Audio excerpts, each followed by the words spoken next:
Бәріне сәлем достар. Қазіргі таңда мен сіздермен кірпік пен қас күтімдерін, оларды қалай тезірек өсіру туралы сіздерге айтқым келеді. Сондықтан да бастаймыз.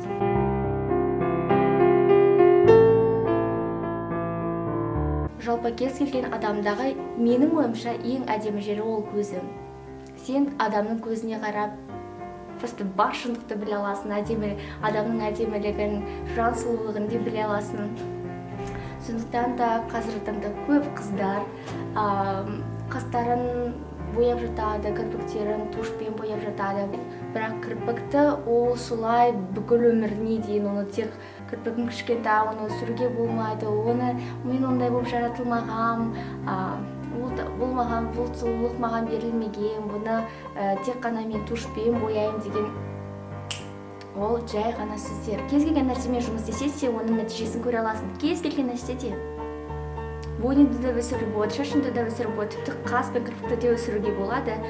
Сондықтан да қазіргі тақырыпта мен сол туралы әңгіме қозғасам. Мен сіздерге бір тиімді нәрсесін көрсеткім келеді. Ол кастровое масло. Күн шықты. Кастровое масло ол ішінде өте көптеген витаминдер бар. Сіздің қас пен кірпіктеріңізге арналған, оларды өсіруге арналған просто өте көп витамин. Кастровое масло деп айта берейін, себебі көп жерде солай айтылады, бірақ қазақшасы майсана майы дейді. Және майды сіз кез келген дәріханалардан ала аласыз. Мен өзім 60 теңгеге алғанмын, өте арзан және өте тиімді. Бұны мен қалай жағамын? Мына жерге май құямын, және оны мен кірпіктердің ең тамырына жағамын. Ең бастысы тамыр. Мына жердегі қастарыңызға, беткі жақтарына керек жоқ, ең бастысы тамырдан бастау керек. Және қастарыңызға да жай ғана жаға саласыз. Жағуды көрсеттім. Қашан жағу керек? Түнде жаққан өте тиімді мен үшін. Себебі мен түнде жаға салып, бір 30 секунд қана кетеді бұның жағуына. Жай ғана жағамын, содан кейін ұйықтай саламын. Содан кейін ұйықтаймын, таңертең тұрамын, бет қолым жуамын, кәдімгідей болып жүре беремін. Бұл процесс көбінесе келе бермейді, көп адамға келе бермейді, себебі адамдардың организмдері әртүрлі. Кейбір адамдар бар, түнде жағады және де таңертең тұрған кезде олардың көздері ісіп тұрады. Бір түнімен жылағандай болып, сондай бір сезімде тұрады. Сондықтан да бұндай адамдарға мен кеңестерім ол ұйықтар алдын бір 3 сағат бұрын, 2 сағат бұрын жай ғана майды жағып, содан кейін оны 45-1 сағаттан кейін оны өшіп ұстаңыз. Ол еш нәрсе етпейді, бәрібір сол процесс қала береді.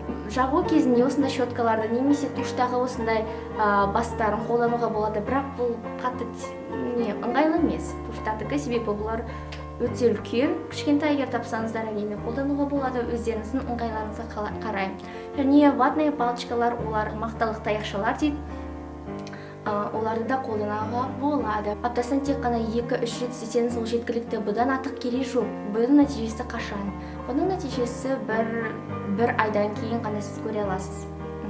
Бірақ кейбір адамдарға ол 2 айдан кейін, 3 айдан кейін де тіпті септігін тигізуі мүмкін. Кастровое маслоны ең жақсы ол күннің астында ұстамау керек, себебі көптеген витаминдері кетіп қалады. Тек қана жылы жерде, күн жоқ жерде, көлеңке жерде ұстаған өте дұрыс, өте жөн. Егер сіз бұны мен айтып жатқандай аптасында 2-3 рет істесеңіз, бәрін дұрыс жасасаңыз, нәтижесі болады.